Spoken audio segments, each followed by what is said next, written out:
ചോദിക്കാനാണ് മുഴുവൻ പ്രവർത്തകരും കോപ്പികൾ കൈപ്പറ്റണമെന്ന് അഭ്യർത്ഥിക്കുന്നു. നമുക്ക് ചോദിക്കാം എന്ന സെഷനെ അഭിമുഖീകരിച്ച് കൃത്യം 55 മിനിറ്റ് ഉപയോഗപ്പെടുത്തി ഉസ്താദ് MT അബൂബക്കർ ദാരിമി സദസ്സിനെ അഭിമുഖീകരിക്കുന്നു. സാദരം ക്ഷണിക്കുന്നു. السلام عليكم ورحمة الله وبركاته. الحمد لله رب العالمين. اللهم صل وسلم وبارك على رسولك وحبيبك سيدنا محمد وعلى آله وأصحاب سيدنا ومولانا محمد. أعوذ بالله من الشيطان الرجيم. بسم الله الرحمن الرحيم.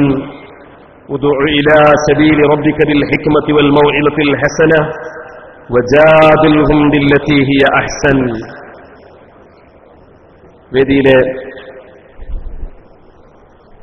സമസ്തകല ജമിയത്തുൽ ഉലമായുടെ സമാദരണീയരായ പണ്ഡിത മഹത്തുക്കളെ, നേതാക്കളെ, പ്രൗഢമായ ഈ സദസ്സിലെ പ്രിയപ്പെട്ട സുഹൃത്തുക്കളെ, ശ്രോതാക്കളെ, സമസ്തകല ജമിയത്തുൽ ഉലമായുടെ 90-ാം വാർഷികത്തോടനുബന്ധിച്ചുള്ള പഠന ക്യാമ്പിലെ ആദർശ സെഷനിലാണ് നമ്മൾ സംഗമിച്ചത്. ഇവിടെ പരിമിതമായ സമയത്തിനുള്ളിൽ അവതരിപ്പിക്കാനുള്ള വിഷയം നമുക്ക് ചോദിക്കാം എന്നാണ്. ആരോട് ചോദിക്കാം? ഇത് ഹിസാബല്ല, ഹിസാബുൻ നഫ്സല്ല, സ്വന്തത്തോടുള്ള വിചാരണയെക്കുറിച്ചല്ല ഈ പറയുന്നത്. നമുക്ക് ചില ആളുകളോട് ചിലതൊക്കെ ചോദിക്കാനുണ്ട്. പൊതുവെ ഒരു താവഴി ചില ആളുകൾ വളർത്തിയെടുത്തിട്ടുണ്ട്. എന്താണത്? അവര് മുങ്കർ നക്കീറും നമ്മൾ മയ്യത്തും. ആ ഒരു അവസ്ഥ മാറിയിട്ട് നമ്മളൊന്ന് മുങ്കർ നക്കീർ ആവാൻ ഒന്ന് നോക്കുക.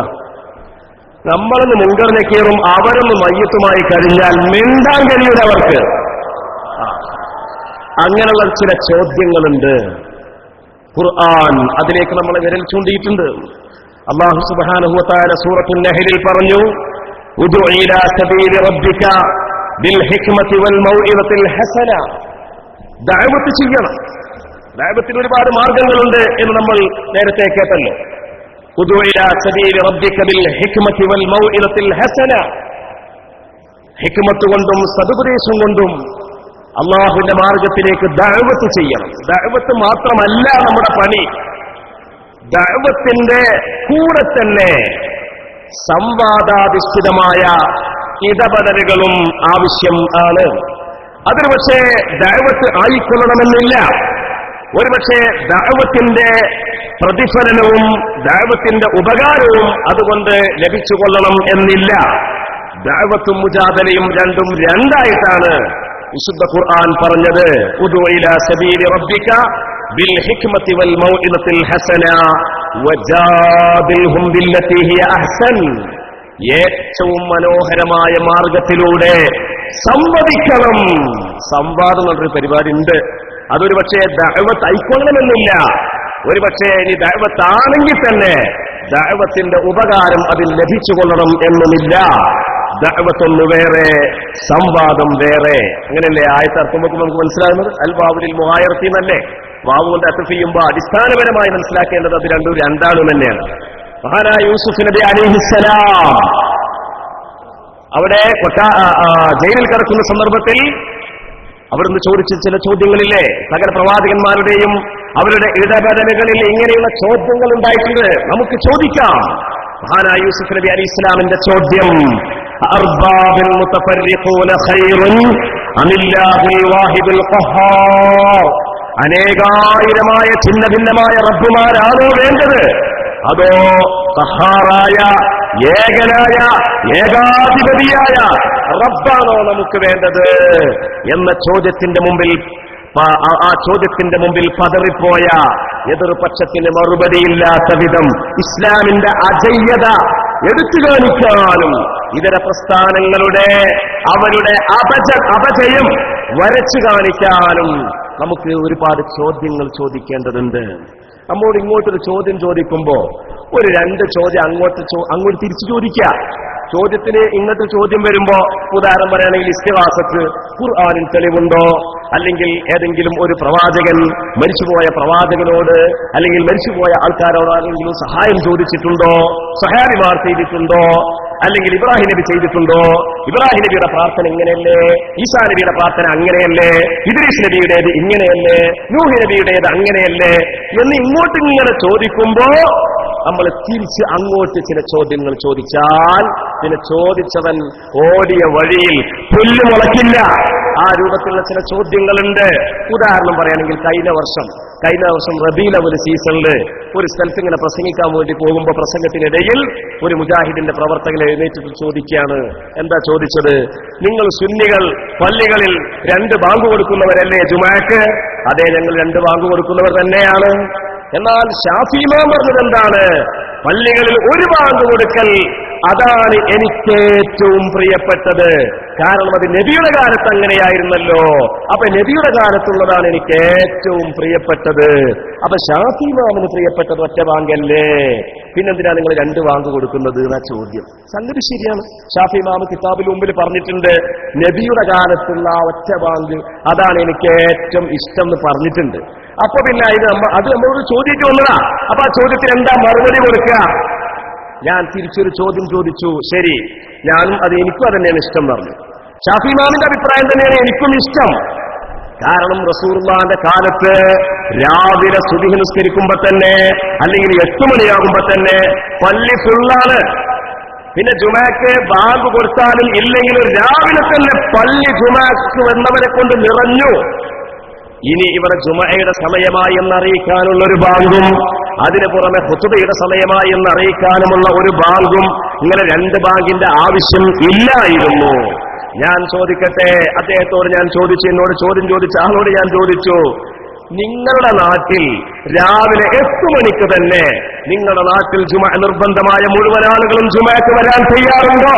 എന്നാൽ നിങ്ങൾ ഒറ്റ ബാങ്ക് കൊടുത്താൽ മതി, അതന്നെയാണ് ഞങ്ങൾക്ക് ഇഷ്ടം എന്ന് പറഞ്ഞു.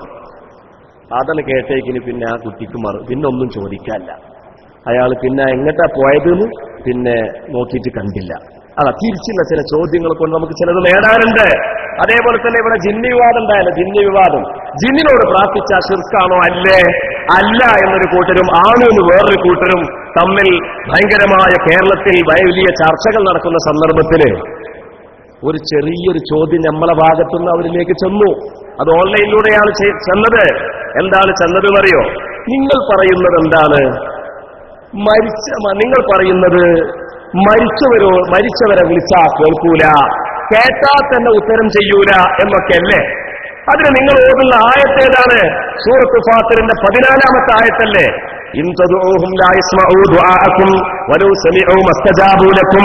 നിങ്ങൾ അവരെ വിളിക്കുകയാണെങ്കിൽ നിങ്ങളുടെ വിളി അവർ കേൾക്കൂല, കേട്ടാ തന്നെ ഉത്തരം ചെയ്യുകയും ഇല്ല എന്ന് സൂറത്ത് ഫാത്തിറിന്റെ 14-ാമത്തെ ആയത്ത് വെച്ചുകൊണ്ട് നിങ്ങൾ പറഞ്ഞു. ആര് പറഞ്ഞു?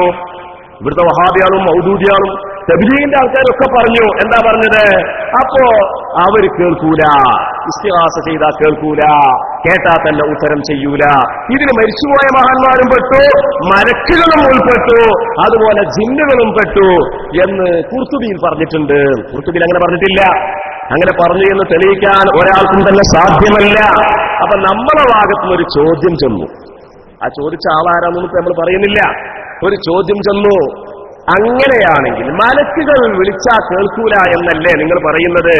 എങ്കിൽ ഒരു ചോദ്യം. എന്താണ് ചോദ്യം? റഖീബ് അതീദ് അലൈഹിമസ്സലാം, ഏതൊരു മനുഷ്യന്റെയും ഇടത് വലത് ചുമലുകളിൽ നന്മ തിന്മകളെ രേഖപ്പെടുത്തുവാൻ വേണ്ടി അല്ലാഹുവിനാൽ നിയോഗിതരായ 2 മലക്കുകൾ, ആ 2 മലക്കുകളോട് അവരോട് എന്തെങ്കിലും സഹായമർത്ഥിച്ചാൽ ആ ശബ്ദം അവർ കേൾക്കുമോ ഇല്ലയോ?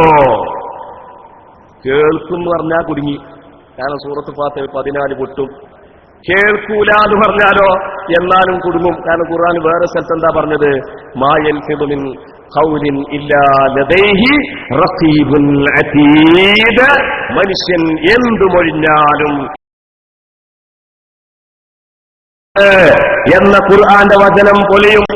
അവരുടെ അടുക്കൽ പൊളിയുന്നോ, നമ്മുടെ അടുക്കൽ പൊളിയുന്നതല്ല. അപ്പൊ ഈ ചോദ്യത്തിന്റെ മുമ്പിൽ അവർ മുട്ടിപ്പോയി. ഇന്നും ആ ചോദ്യം അവരുടെ തലച്ചോറുകളാകെ അങ്കലാപ്പിലാക്കിയിരിക്കുകയാണ്. എന്നിട്ടിപ്പോ അവരിൽ ഏറ്റവും ഒടുവിലായിട്ട് ജിന്ന് വിഭാഗം നേതാവ് സാക്ഷാൽ ഫൈസൽ മൗലവി എടത്തനാട്ടുകരയിൽ വെച്ചുകൊണ്ട് പറഞ്ഞു. എന്താ പറഞ്ഞത്? അത് സംഗതി എങ്ങനെയെന്ന് വെച്ചാല്, പ്രാർത്ഥിച്ചാൽ കേൾക്കൂല, സഹായം ചോദിച്ചാൽ കേൾക്കും. അപ്പൊ പ്രാർത്ഥിക്കുന്ന ഒച്ച അത് കേൾക്കാൻ മലക്കുകളെ ചെവി അങ്ങോട്ട് അടഞ്ഞു. അതേ സമയത്ത് ഒരാള് റക്കീബെ ഒന്ന് സഹായിക്കണേ എന്നൊന്ന് പറഞ്ഞാൽ ആ ശബ്ദം അത് കേൾക്കാൻ വേണ്ടി അവരുടെ ശബ്ദം, അവരുടെ ചെവി തുറയുകയും ചെയ്യുന്നതില്ല. എന്താണ് ഈ പറയുന്നത്? എന്താണ് ഈ പറയുന്നത്? അപ്പൊ ഈ ചോദ്യം അവർ അങ്കലാപ്പിലാക്കി. ഈ ചോദ്യത്തിന് എങ്ങനെ മറുപടി പറയുമെന്നറിയാതെ ഇന്ന് അവർ വഹാബികൾ തമ്മിൽ അങ്ങോട്ടും ഇങ്ങോട്ടും ആരോപണ പ്രത്യാരോപണങ്ങളുമായിട്ട് മുന്നോട്ട് പോയിക്കൊണ്ടിരിക്കുകയാണ്. അപ്പൊ ചോദ്യങ്ങൾ, എന്റെ പ്രിയപ്പെട്ട സഹോദരന്മാരെ, അത് നമ്മൾ അങ്ങോട്ട് ഒരുപാട് ചോദ്യങ്ങൾ ചോദിക്കണം. അപ്പൊ നമ്മൾക്കെതിരിൽ ശിർക്ക് ആരോപിക്കുകയാണല്ലോ അവരുടെ പ്രധാന തൊഴിൽ തന്നെ. സമസ്തകൾ, ജമീഅത്തുൽ ഉലമാക്കൾ, മഹാന്മാരായ സയ്യിദന്മാർ, പാരമ്പര്യ മുസ്ലിമീങ്ങൾ, ഇവരൊക്കെ മുശ്രിക്കീങ്ങളാണ് എന്നല്ലേ ഇവർ പറയുന്നത്. നമുക്കൊരു ചോദ്യം, ലാ ഇലാഹ ഇല്ലല്ലാഹ് മുഹമ്മദുർ റസൂലുള്ളാഹ് എന്നതിൽ അടിയുറച്ച് വിശ്വസിച്ച് പ്രഖ്യാപിച്ച് ജീവിക്കുന്ന ഒരു മനുഷ്യൻ മുസ്ലിമാണോ കാഫിറാണോ? പറയണം മൗലവി. മൈക്കെടുത്തിട്ട് ചോദിക്കുമ്പോൾ വിറക്കാനൊന്നും പാടില്ലട്ടോ. വിറക്കാതെ തന്നെ ആർജവത്വത്തോടുകൂടി ചോദിക്കൂ. ലാ ഇലാഹ ഇല്ലല്ലാഹ് മുഹമ്മദുർ റസൂലുള്ളാഹ് വിശ്വസിക്കുകയും പ്രഖ്യാപിക്കുകയും ചെയ്യുന്ന ഒരു മനുഷ്യൻ നിങ്ങളുടെ കാഴ്ചപ്പാടിൽ മുസ്ലിമാണോ കാഫിറാണോ? അയാൾ മുസ്ലിമാണോ? ആണ് എന്നാണ് മറുപടിയെങ്കിൽ ഒരാൾ മുസ്ലിമായിരിക്കെ അതേ സമയം തന്നെ അയാൾ മുശ്രിക്കാകുമോ? അടുത്ത ചോദ്യം, മുസ്ലിമായിരിക്കെ മുശ്രിക്കാകുമോ? മുസ്ലിം അല്ലാത്ത മുശ്രിക്കിനെ പറ്റിയല്ല, മുസ്ലിമായിരിക്കെ മുശ്രിക്കാകുമോ ചോദ്യം. അപ്പൊ ഈ ചോദ്യത്തിനൊന്നും വ്യക്തമായ അല്ലെങ്കിൽ വ്യക്തമല്ലാത്ത ഒരു നിലക്കുമുള്ള മറുപടി പറയാൻ ഇവർക്ക് സാധിക്കൂല. വഹാബിക്ക് കഴിയില്ല, മൗദൂദിക്ക് കഴിയില്ല, തബ്ലീഗിന് കഴിയില്ല. ഇനി അല്ല എന്നാണ് അവൻ പറയുന്ന മറുപടി എങ്കിൽ അപ്പൊ നമുക്ക് ലളിതമായ ഏതൊരു സാധാരണക്കാരനും ഏതൊരു മൗലവിയെയും അവനെ വിറപ്പിക്കാൻ പറ്റുന്ന ചോദ്യങ്ങളുണ്ട്. ഏതാണ് ആ ചോദ്യം? അങ്ങനെയെങ്കിൽ ലാ ഇലാഹ ഇല്ലല്ലാഹ് മുഹമ്മദുർ റസൂൽ അടിയുറച്ച് വിശ്വസിച്ച് പ്രഖ്യാപിക്കുന്ന ഒരു മുസ്ലിം, ഒരു സുന്നി, അവൻ മങ്കൂസ് മൗലിദ് ഓതിയതിന്റെ പേരിൽ, ഖുതുബിയത്ത് നിർവഹിച്ചതിന്റെ പേരിൽ അവൻ കാഫിറാണെന്നാണ് നിന്റെ വിശ്വാസമെങ്കിൽ അടുത്ത ചോദ്യങ്ങൾ ഏറ്റിട്ടില്ല. കാഫിറായ മനുഷ്യന് സലാം ചെല്ലാൻ പറ്റുമോ? ചോദ്യം, സക്കാത്ത് കൊടുക്കാൻ പറ്റുമോ? ചോദ്യം, ഉദഹിയത്ത് മാംസം കൊടുക്കാമോ? ചോദ്യം, അയാൾ മരിച്ചാൽ മകനായ മുജാഹിദിന് ആ പിതാവിന്റെ അനന്തരാവകാശമുണ്ടോ? അയാളുമായി വിവാഹബന്ധം നടത്താമോ? സുന്നിയായ ഒരു സ്ത്രീയെ വിവാഹം ചെയ്യാൻ പറ്റുമോ? സുന്നി രക്ഷിതാവ് നിക്കാഹിന് നേതൃത്വം കൊടുക്കുന്ന ഒരു നിക്കാഹ് സഹീഹാകുമോ? പണ്ടൊരു മൗലവിയോട് അങ്ങനെ നമ്മൾ ചോദിച്ചു, സുന്നിയായ ഒരു രക്ഷിതാവ് തന്റെ മകളെ കെട്ടിച്ചു കൊടുക്കുന്നത് സഹീഹാകുമോ? നിങ്ങൾ ആ പെണ്ണിനെ വിവാഹം ചെയ്യുന്നത് സഹീഹാകുമോ? അപ്പൊ അയാൾ പറഞ്ഞു, ഞങ്ങള് ആ പിതാവിനെ ഒഴിവാക്കിയിട്ട് ഞങ്ങൾ കാലിയരെ കൊണ്ട് നിക്കാഹ് നടത്തിച്ചു പറഞ്ഞു. അപ്പൊ രണ്ടാമത്തെ ചോദ്യം, അങ്ങനെ കാലി സുന്നിയാണെങ്കിലോ? പിന്നെ അയാൾ ആ വൈക്കിനെ കണ്ടിട്ടില്ല. ചോദ്യങ്ങൾ നമ്മൾ ചോദ്യങ്ങളെ കൊണ്ട് നേരിടണം. യൂസുഫ് നബി അലൈഹി ഇസ്ലാം ചോദിച്ചതുപോലെ, ഖുർആൻ ജിദാല് നടത്താൻ ആവശ്യപ്പെട്ടതുപോലെ നല്ല നല്ല ചോദ്യങ്ങളെ കൊണ്ട് നമ്മൾ നേരിട്ടാൽ ഇവരൊന്നും പിന്നെ ഇങ്ങോട്ട് വരൂല. അല്ലെ, നേരത്തെ ബഹുമാനപ്പെട്ട ഗഫൂർ അൻവരി ഉസ്താദ് ധാരാളം കാര്യങ്ങൾ, ഒരുപാട് വിഷയത്തിന്റെ മർമ്മങ്ങളിലേക്ക് എങ്ങനെ നമ്മൾ ചോദ്യങ്ങൾ ഉന്നയിക്കണമെന്നതിന്റെ വ്യക്തമായ സൂചനകൾ അദ്ദേഹത്തിന്റെ പ്രസംഗത്തിൽ നമുക്ക് വായിച്ചെടുക്കാൻ സാധിച്ചു. ഉദാഹരണം പറയുകയാണെങ്കിൽ ഇബാദത്ത് അവർ പറയുന്നത് എന്താണെന്ന് വെച്ചാല്, നമ്മളിപ്പോ യാ ഗൗസ് യാ മുഹിയുദ്ദീൻ അബ്ദുൽ ഖാദിർ ജീലാനി അല്ലെങ്കിൽ ശഫാഅത ഹബുലനാ ഫിൽ ഖിയാമത്തി മുശ്ഫിഖാ വഹ്ലനാ ഇൻദാഅ യാ സയ്യിദി ഖൈറൻ നബി, ഇതൊക്കെ റസൂലുള്ളാഹി ചെയ്യുന്ന ഇബാദത്താണെന്നാണ് ഇവർ പറയുന്നത്. അല്ലെങ്കിൽ മുഹ്യിദ്ദീൻ ശൈഖ് റളിയല്ലാഹു അൻഹുവിനോട് നടത്തുന്ന ഇബാദത്താണ് ഖുതുബിയത്തിലുള്ള വിളി എന്നാണ് ഇവർ പറയുന്നത്. അപ്പൊ നമ്മുടെ ചോദ്യങ്ങൾ ചെല്ലണം. നിങ്ങൾ പറഞ്ഞ ഇബാദത്ത് എന്ന് പറഞ്ഞാൽ മറഞ്ഞ മാർഗത്തിൽ ചിലപ്പോൾ പറയും അഭൗതിക രീതിയിൽ, ചിലപ്പോൾ പറയും കാര്യകാരണ ബന്ധങ്ങൾക്ക് അപ്പുറം, ഇങ്ങനെ പല വായിൽ കൊള്ളാത്ത കുറെ വാക്കുകൾ ഉപയോഗിച്ചുകൊണ്ട് നിങ്ങൾ പറയുന്ന ഈ മറഞ്ഞ മാർഗത്തിൽ ഗുണം പ്രതീക്ഷിക്കലും ദോഷം ഭയപ്പെടലുമാണ് ഇബാദത്ത് എന്ന ഒരു നിർവചനം, ആ ഒരു നിങ്ങളുടെ വിശദീകരണം ഖുർആന്റെ ഒരു ആയത്ത് കൊണ്ട് നിങ്ങൾക്ക് തെളിയിക്കാൻ സാധിക്കുമോ? ഹദീസിന്റെ ഒരു തുണ്ടം കൊണ്ട് നിങ്ങൾക്കത് തെളിയിക്കാൻ സാധിക്കുമോ? ഏതെങ്കിലും ഒരു പ്രവാചകന്റെ വാക്കുകളിൽ നിന്ന് ആ ഒരു നിർവചനം നിങ്ങൾക്ക് പറയാൻ സാധിക്കുമോ? പൂർവികരായ ഇമാമുമാരുടെ ഏതെങ്കിലും ഒരു ഗ്രന്ഥത്തിൽ നിന്ന് നിങ്ങൾക്ക് അത് ഉദ്ധരിക്കാൻ സാധിക്കുമോ? ഈ ചോദ്യവുമായിട്ട് നമ്മളെ സുന്നത്ത് ജമാഅത്തിന്റെ പ്രവർത്തകന്മാർ, വളർന്നു വരുന്ന നമ്മുടെ ആദർശ രംഗത്ത് പ്രവർത്തിക്കുന്ന പണ്ഡിതന്മാർ ചില ചോദ്യങ്ങളുമായിട്ട് അവരുടെ വേദികളിലേക്ക് കയറി ചെന്നപ്പോൾ മറുപടി പറയാനില്ലാതെ തുടങ്ങുന്ന രംഗം എന്റെ പ്രിയപ്പെട്ട സഹോദരന്മാർ ഈ കാലയളവിൽ കേരളക്കരയിൽ കണ്ടുകൊണ്ടിരിക്കുകയാണ്. ചോദ്യങ്ങളിലൂടെ നമുക്ക് ഇവരെ ഇരുത്താം. അതേപോലെ തന്നെ ഭൗതികമായാൽ ഇബാദത്തല്ല, അഭൗതിക മാർഗമാകുമ്പോഴാണ് ഇബാദത്ത്. ഇങ്ങനെ ഇബാദത്തിന് ഭൗതികം അഭൗതികം എന്നിങ്ങനെയുള്ള ഒരു വേർതിരിവ് ഏത് ആയത്തിലാണ് പറഞ്ഞിട്ടുള്ളത്, അല്ലെങ്കിൽ ഏത് ഹദീസിലാണുള്ളത്, അതല്ലെങ്കിൽ ഏത് ഇബാറത്തിലാണ്, ഏത് ഇമാമിന്റെ ഉദ്ധരണിയിലാണ്? നിങ്ങളെ ഇബ്നു തൈമിയ്യ എന്ന് പറയാൻ പറ്റൂല, റഷീദ് ഇവിടെ പറ്റൂല, അല്ലെങ്കിൽ നാസിറുദ്ദീൻ അൽബാനിയെ പറ്റില്ല, KM മൗലവിയെ ഇവിടെ പാടേ ഇല്ല. ഇമാമുമാരുടെ ഇബാറത്തുമായിട്ട് വാ. ഷാഫി ഇമാമിന്റെ ഇബാറത്തുണ്ടോ? അബൂ ഹനീഫ ഇമാമിന്റെ ഇബാറത്തുണ്ടോ? അല്ലെങ്കിൽ അഹ്മദ് ബിൻ ഹംബൽ റളിയല്ലാഹു അൻഹുനെ പോലുള്ള മഹാന്മാരുടെ വചനങ്ങളിൽ നിന്ന് ഉദ്ധരിക്കാമോ? ഉദ്ധരിക്കാൻ കഴിയോ? ഇങ്ങനെയുള്ള ചോദ്യങ്ങൾ, അതേപോലെ ഒരുപാട് ചോദ്യങ്ങൾ. ഇബാദത്ത് സമം പ്രാർത്ഥന, ഇവരുടെ വലിയൊരു ഫോർമുല പ്രാർത്ഥന. ഇപ്പോ നേരത്തെ നമ്മൾ ഒപ്പൂറൻപൂർ ഉസ്താദ് പറഞ്ഞല്ലോ, ഭൗതികം അഭൗതികം ദൃശ്യം അദൃശ്യം. ഇപ്പൊ അവരുടെ ആ വാക്കുകളൊക്കെ ഒന്ന് മാറ്റിവെച്ചിട്ട് അതൊക്കെ പറഞ്ഞ നമുക്ക് പിടിച്ചു നിൽക്കാൻ കഴിയൂല.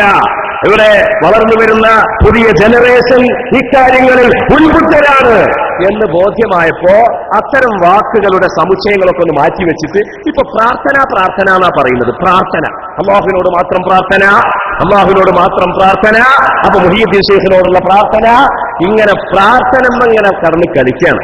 അപ്പൊ ഇബാദത്ത് സമം പ്രാർത്ഥനയാണ് ഇബാദത്ത് എന്നിവർ പറയുമ്പോൾ നമ്മളെ ചോദ്യം, അങ്ങനെയാണെങ്കിൽ അത് മാത്രമാണ് ഇബാദത്തെങ്കിൽ, പ്രാർത്ഥന എന്നതാണ് ഇബാദത്തിന്റെ നിർവചനമെങ്കിൽ നമ്മുടെ ചോദ്യം എന്താണ്? നിസ്കാരം ഇബാദത്തല്ലേ? ചോദ്യം. നോമ്പ് ഇബാദത്തല്ലേ? ചോദിക്കണം. സകാത്ത് ഇബാദത്തല്ലേ? ഹജ്ജ് ഇബാദത്തല്ലേ? അതൊക്കെ പിന്നെ വെറുതെ ഇങ്ങനെ പൈസ ചെലവാക്കിയിട്ട് വെറുതെ ആവശ്യമില്ലാതെ അവിടെ പോയിട്ട് മക്കത്ത് പോയിട്ട് ചൂട് കൊണ്ടുകാണ്ട് ഇത് പോരാ, അല്ലല്ലോ. അതൊക്കെ ഇബാദത്തല്ലേ? ഇങ്ങനെ പ്രാർത്ഥന മാത്രമാണ് ഇബാദത്ത് എന്നും ഇബാദത്തിന്റെ നിർവചനം തന്നെ പ്രാർത്ഥനയാണ് എന്നും പറയുന്ന ആളുകളോട് നമ്മുടെ ഒറ്റ ചോദ്യം, അങ്ങനെയാണെങ്കിൽ നിസ്കാരം പ്രാർത്ഥനയല്ലേ? നോമ്പ് പ്രാർത്ഥനയല്ലേ? ഹജ്ജ് പ്രാർത്ഥനയല്ലേ? എവിടുന്ന് കിട്ടി നിങ്ങൾക്ക് ഈ നിർവചനം? ഞങ്ങൾക്കത് എവിടുന്നും കിട്ടിയതല്ല എന്നപ്പോ അവർ പറയുന്നു. ഇപ്പോ ഒരു ജിന്നി വിവാദത്തിലുണ്ടായൊരു മുജാഹിദ് ഇറക്കിയൊരു പുസ്തകമുണ്ട്, ജിന്നി വിവാദം വസ്തുതയെന്ത്. ആ പുസ്തകം അതിന്റെ 32ാമത്തെ പേജിൽ പറയുന്നുണ്ട്, ഈ ഇബാദത്തിന്റെ മാനദണ്ഡമായിട്ട് നമ്മൾ മുജാഹിദുകള് അസ്വാ മുജാഹിദീങ്ങളല്ല, കേരളത്തിലുള്ള വഹാബികളെ പറ്റി പറയുന്നത്, നമ്മൾ മുജാഹിദുകള് അഭൗതികമെന്നും അദൃശ്യമെന്നും കാര്യകാരണ ബന്ധത്തിനപ്പുറമെന്നും ഇങ്ങനെയുള്ള മാനദണ്ഡങ്ങൾ നിശ്ചയിച്ചത് ഖുർആനിലില്ല, ഹദീസിലില്ല, ഒരു പ്രമാണത്തിലും ഇല്ല. ഇല്ലയോ, അത് നമ്മൾ മുജാഹിദുകളായിട്ട് ആവിഷ്കരിച്ചെടുത്തതാണ് എന്ന് കൃത്യമായി അവർ സമ്മതിച്ചിരിക്കുന്നു. ഇവിടെ നമ്മളൊരു ചോദ്യമുണ്ട്. എന്താണ് ചോദ്യം അറിയോ? നിങ്ങളിങ്ങനെ സ്വന്തമായി മതത്തിന്റെ പേരിൽ ആവിഷ്കരിച്ചത് കടുത്ത പുത്തൻവാദമല്ലേ? തെളിവില്ലാതെ ആവിഷ്കരിക്കുന്നതിനല്ലേ പുത്തൻവാദം എന്ന് പറയാം? ഖുർആനിന്റെ പിൻബലമില്ലാത്ത, ഹദീസിന്റെ പിൻബലമില്ലാത്ത, ഇജ്മാഇന്റെ പിൻബലമില്ലാത്ത, ഖിയാസിന്റെ പിൻബലമില്ലാത്ത ഈ വാദഗതി കടുത്ത പുത്തൻവാദമല്ലേ? നമ്മൾ ചോദിക്കണം. ആ ചോദ്യം അവരുടെ മനസ്സിൽ തട്ടണം. എന്തിനു വേണ്ടി? അവർ ചിന്തിക്കാൻ വേണ്ടി. അതേപോലെ തന്നെ ഇന്ന് അവർ എന്തിനേക്കാണ് ആളുകളെ കൊണ്ടുപോകുന്നത്? എവിടേക്കാണ് ജനങ്ങളെ കൊണ്ടുപോകുന്നത്? ഏത് വിവരമില്ലാത്ത പൊട്ടൻ, ആ പൊട്ടനും അവനും ഖുർആനും ഹദീസുമാണ്. ഖുർആനും ഹദീസും കണ്ട് ബോധ്യപ്പെട്ടെങ്കിലേ ഞാൻ അമല് ചെയ്യുള്ളൂ എന്നാണ് അവരുടെ വാദം. ഖുർആനും ഹദീസും കണ്ട് ബോധ്യപ്പെട്ടെങ്കിലേ അമല് ചെയ്യുകയുള്ളൂ. അവിടെ നമ്മുടെ ചോദ്യം എന്താണ്? ചോദിക്കണം, ഖുർആനും ഹദീസൊന്നും പഠിക്കാൻ ഭാഗ്യമില്ലാത്ത, അതിനൊന്നും അവസരം കിട്ടാത്തൊരു മനുഷ്യൻ, ആ മനുഷ്യൻ എങ്ങനെയാണ് നിസ്കരിക്കുക? കാരണം മറ്റുള്ളവർ നിസ്കരിക്കുന്നത് കണ്ട് നിസ്കരിച്ചാൽ അത് പാടില്ലാന്നല്ലേ? ഖുർആൻ തന്നെ കാണണം, സഹീഹായ ഹദീസ് തന്നെ വേണം എന്നല്ല അവരുടെ ചോദ്യം. എന്നാൽ നമ്മളെ തിരിച്ചുള്ള ചോദ്യം, ഈ ഖുർആനും സഹീഹായ ഹദീസൊന്നും കാണാൻ കഴിയാത്ത 10,000-കണക്കിന് മുജാഹിദീങ്ങൾ നമ്മുടെ നാട്ടിലുണ്ടല്ലോ, ജമാഅത്തേരുണ്ടല്ലോ, തബ്ലീഗുകാരുണ്ടല്ലോ, ഇവരൊക്കെ എങ്ങനെയാണ് നിസ്കരിക്കുക? നിങ്ങൾ എങ്ങനെയാണ് നോമ്പ് നോക്കുക? നിങ്ങളുടെ ഇബാദത്തുകൾ എങ്ങനെയാണ്? ഒരു ചോദ്യം, മറുപടി ഉണ്ടാവില്ല. അതേപോലെ തന്നെ അടുത്ത ചോദ്യങ്ങൾ ഒരുപാട് ചോദ്യങ്ങൾ ഞാൻ വളരെ പെട്ടെന്ന് പറഞ്ഞു പോവുകയാണ്. അടുത്ത ചോദ്യം, ഒരു വളർന്നു വരുന്ന ഒരു കുട്ടി 7 വയസ്സായി, വകതിരിവായാൽ എന്ത് വേണം? നിസ്കാരം കൊണ്ട് കൽപ്പിക്കണം. 10 വയസ്സായാലോ നിസ്കരിച്ചിട്ടില്ലെങ്കിൽ അടിക്കണം. ആര്? മാതാപിതാക്കൾ. അപ്പൊ ഈ കുട്ടി പറയണം, എന്നെ അടിക്കണ്ട, എന്നെ ഉപദേശിക്കണ്ട, കാരണം ഞാൻ വഹാബിയുടെ പ്രസംഗം കേട്ടിട്ടുണ്ട്. ആ പ്രസംഗത്തിൽ പറഞ്ഞെന്താ? മറ്റുള്ളവര് പറഞ്ഞത് കേട്ടുകാണ്ടൊന്നും അമല് ചെയ്യരുത്. ഷാഫിമാൻ പറഞ്ഞ് കേട്ടുകാണ്ടോ അല്ലെങ്കിൽ മറ്റു ഇമാമിങ്ങൾ പറഞ്ഞ് കേട്ടുകാണ്ടൊന്നും അമല് ചെയ്യാൻ പാടില്ല. പിന്നെ എന്താ ചെയ്യേണ്ടത്?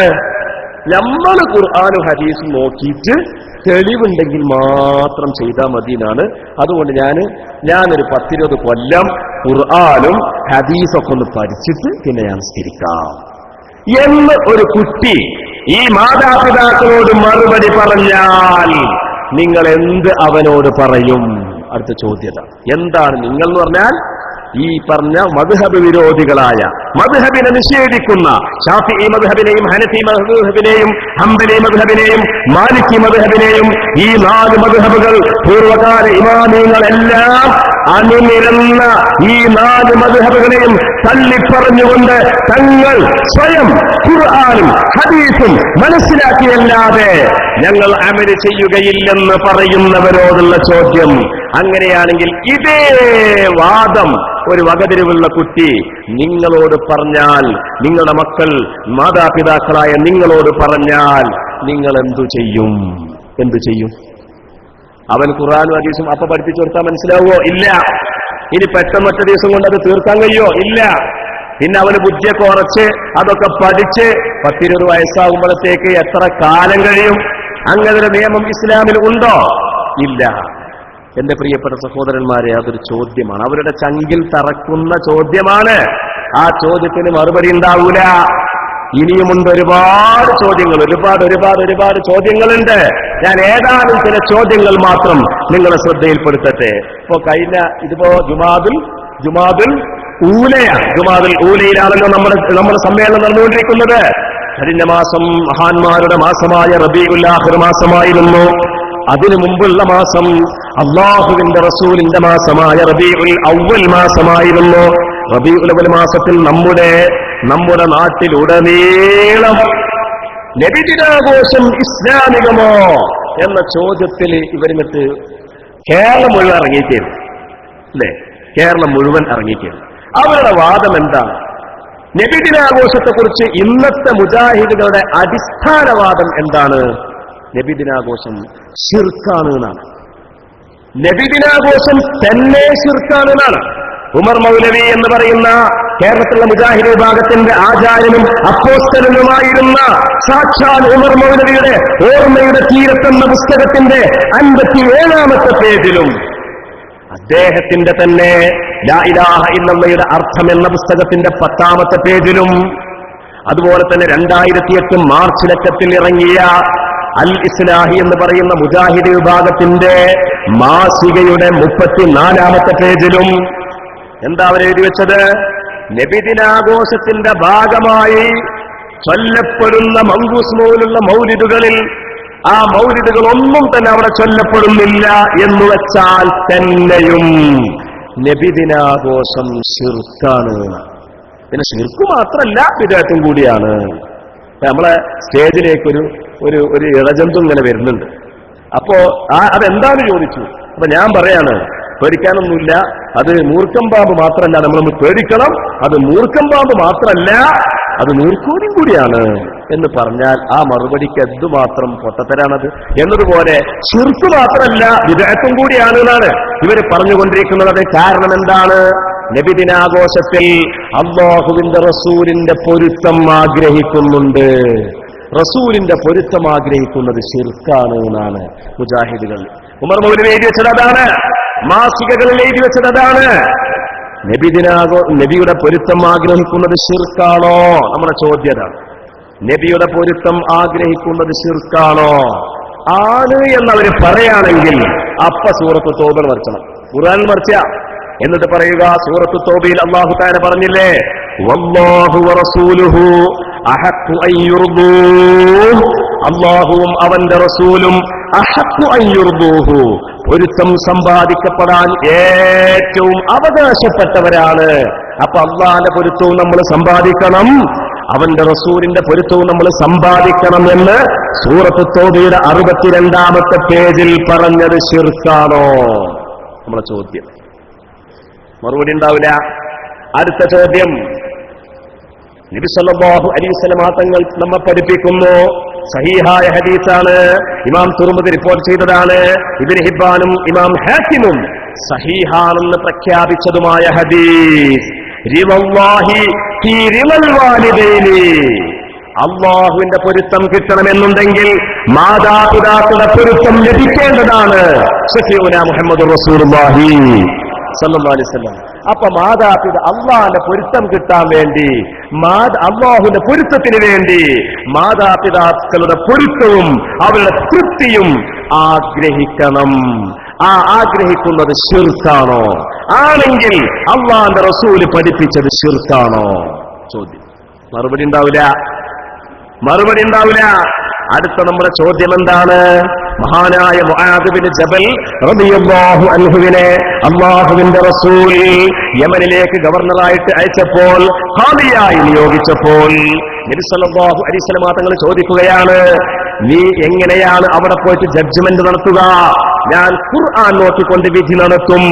അതിലില്ലെങ്കിലോ നബിയെ അങ്ങയുടെ ഹദീസ് പരിഗണിച്ചുകൊണ്ട് ഞാൻ ജഡ്ജ്മെന്റ് വിധി പ്രസ്താവിക്കും.